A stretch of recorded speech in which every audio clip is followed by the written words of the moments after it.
সপ্তাহের নিত্যপণ্যের বাজার পরিস্থিতি নিয়ে আরো জানাতে এই মুহূর্তে চট্টগ্রাম থেকে যোগ দিচ্ছেন আমাদের সহকর্মী অনুপম শীল। অনুপম, চট্টগ্রামে নিত্যপণ্যের বাজার দর কেমন দেখছেন, সরবরাহ কেমন পণ্যের?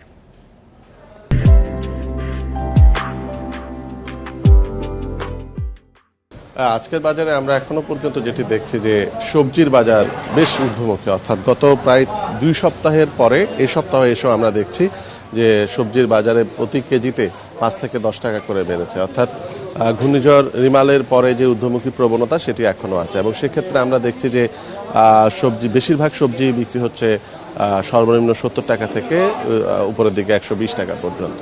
এবং সবচেয়ে অবাক ব্যাপার হচ্ছে গত প্রায় 3 সপ্তাহের বেশি সময় ধরে আলুর দাম প্রতি কেজি 60 টাকার কাছাকাছি বা 60 টাকা 65 টাকা বিক্রি হচ্ছে। এর বাইরে একটু নিম্নমুখী প্রবণতার মধ্যে আছে মুরগির দাম, অর্থাৎ মুরগির বাজার আমরা গত সপ্তাহে যেটি 220 টাকা দেখেছিলাম ব্রয়লার মুরগি, সেটি এখন 190 টাকা বিক্রি হচ্ছে আজকে। এছাড়া সোনালী মুরগিও 20 টাকা কমে বিক্রি হচ্ছে কেজিতে 330 টাকা। এবং তবে দেশি মুরগির দাম কিন্তু আগের মতোই আছে, 630 থেকে 650 টাকায় বিক্রি হচ্ছে। আর আরেকটি, যেহেতু কোরবান ঘনিয়ে এসছে, এই মুহূর্তে কিন্তু কয়েকটি পণ্য, বিশেষ করে পেঁয়াজ, রসুন, আদা, এই 3টি পণ্যের বেশ চাহিদা রয়েছে, এবং যথারীতি চাহিদাকে অর্থাৎ সামনে রেখে আমরা দেখছি যে এই 3টি পণ্যের দাম ঊর্ধ্বমুখী, বিশেষ করে পেঁয়াজ এবং আদা।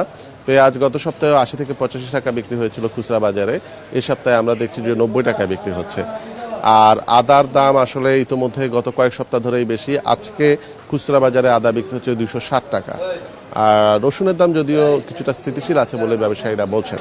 তবে সবচেয়ে বড় যে বিষয়টি, যে সবজির দাম আসলে সাধারণের বেশ খানিকটা নাগালের বাইরে চলে যাচ্ছে, এবং এটি নিয়ে আসলে ব্যবসায়ীরা যেটি বলছেন যে সরবরাহ কম বাজারে, এবং বিশেষ করে ঘূর্ণিঝড়ের যে প্রভাব, সেই প্রভাবের কারণে আসলে সবজি ক্ষেত থেকে উঠে আনা যাচ্ছে না, কৃষকরা এই মুহূর্তে খুব বেশি যোগান দিতে পারছেন না। এর ফলেই আসলে সবজির দাম গত কয়েক সপ্তাহ ধরে ঊর্ধ্বমুখী। অনুপম, আপনি আমাদের সঙ্গে থাকুন। এই মধ্যে আমাদের সঙ্গে যশোর থেকে যোগ দিয়েছেন সহকর্মী জিয়াউল হক। জিয়া, আমরা যেমনটি চট্টগ্রাম থেকে শুনছিলাম যে সবজির বাজার দর কিছুটা চড়া, আর যেহেতু কোরবানি ঈদ সামনে এসেছে, সেক্ষেত্রে আমরা প্রায় সময় দেখি যে পেঁয়াজ, রসুন, আদার চাহিদাও থাকে, সাথে সাথে দামও বাড়তে থাকে। সপ্তাহের বাজার দর পরিস্থিতি নিয়ে জানাবেন, আর কোরবানিকে ঘিরে মশলা বা আদা, রসুন, পেঁয়াজের বাজার দর কেমন দেখছেন?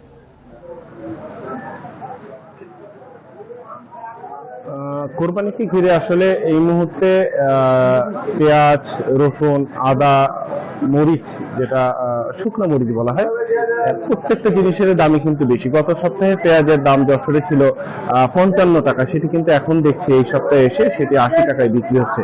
একইভাবে রসুন গত সপ্তাহে ছিল 200 টাকা, সেটি কিন্তু ইতিমধ্যে 250 টাকা হয়ে গেছে।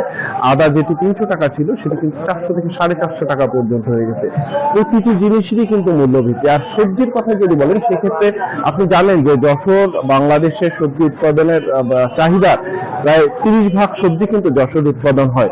আমি যে বাজারটিতে দাঁড়িয়ে আছি এই মুহূর্তে, এই বাজারের ঠিক 2 থেকে 3 কিলোমিটার দূরেই কিন্তু সেই সবজির উৎপাদনের যে হাবটি, সেখানে আজকে সকালে আমি খোঁজ নিলাম যে পটল যেটি বিক্রি হচ্ছে, সেখানে কিন্তু আসলে কেজি খুচরা হিসেবে তারা পাইকারি কিন্তু বিক্রি করছে 10 থেকে 12 টাকা করে, কিন্তু আমি এখানে এসে, এই বাজারে এসে আমি দেখলাম সেটি কিন্তু বিক্রি হচ্ছে 30 টাকা। তো যশোরে এই মুহূর্তে সর্বনিম্ন সবজির মূল্য হচ্ছে 30 টাকা, কিন্তু যখন মাঠে দেওয়া হচ্ছে তখন কিন্তু আমরা দেখছি যে এই সবজিগুলোর দাম খুবই কম, অর্থাৎ 10 থেকে 12 টাকা এর ভিতরে বিক্রি হচ্ছে, বা 15 টাকা এরকম বিক্রি হচ্ছে। কিন্তু যখনই এটি বাজারে চলে আসছে তখন সেটি কিন্তু 30, 40, 50, 60, 70, অর্থাৎ যে যেভাবে পাচ্ছে সেভাবে বিক্রি করছে। আমি এখানের একজন খুচরা বিক্রেতার সাথে কথা বলেছিলাম, তিনি আমাকে বলেছেন যে আজকে সকালেই ভেন্ডি তিনি যখন কিনতে গিয়েছেন পাইকারি দোকানে, সেখান থেকে কিনে আসার 5 মিনিট পরেই কিন্তু সেই ভেন্ডির দাম কিন্তু আবার প্রায় 10 টাকা